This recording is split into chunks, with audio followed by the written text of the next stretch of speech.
महाराष्ट्र प्रतिनिधी साईनाथ रामपूरकर बोलत आहे. आज मी सिद्धेश्वर मंदिरमध्ये आहे.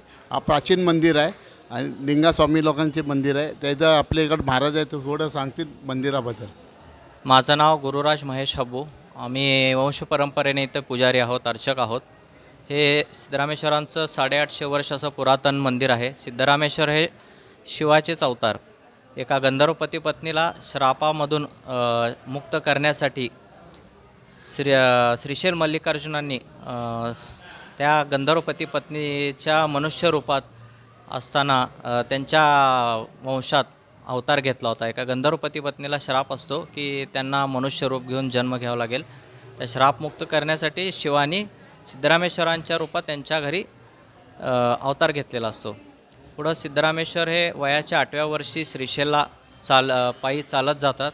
तिथं जाऊन ते परमेश्वराकडून ईश्वराकडून लिंग दीक्षा घेऊन त्यांना गुरु करून घेऊन पुन्हा त्यांच्या आदेशाने सोलापूरला येतात आणि त्यांच्या आदेशाने त्यांचा असा आदेश असतो की सोलापुरात जे कैलासावरती ज्या ज्या अलौकिक अद्भुत अशा गोष्टी आहेत त्या सोलापुरात तू निर्माण कर.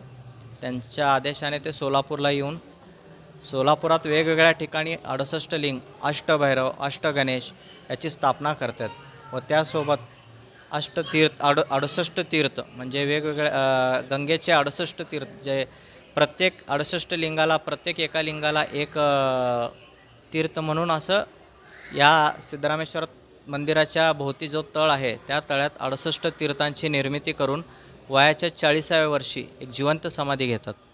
त्या समाधीत ते 25 वर्ष बसतात. 25 वर्षानंतर म्हणजे वयाच्या 65व्या वर्षी समाधीतून बाहेर येऊन पुन्हा वयाचे 101व्या वर्षी दुसऱ्यांदा अशी शिवयोग समाधी म्हणजे जिवंत शिवयोग समाधी घेतलेली आहे.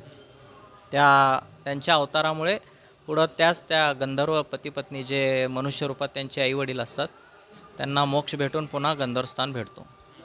तसेच आता गुरुपौर्णिमा आहे, तर गुरुपौर्णिमेचा तुम्ही काय शुभेच्छा द्या बघताना? सिद्धरामेश्वर हे सोलापूरचे ग्रामदैवत. अनेक सगळ्यांचेच ते सोलापुरातल्या प्रत्येक भक्ताचे सगळ्यांचेच ते गुरु आहेत.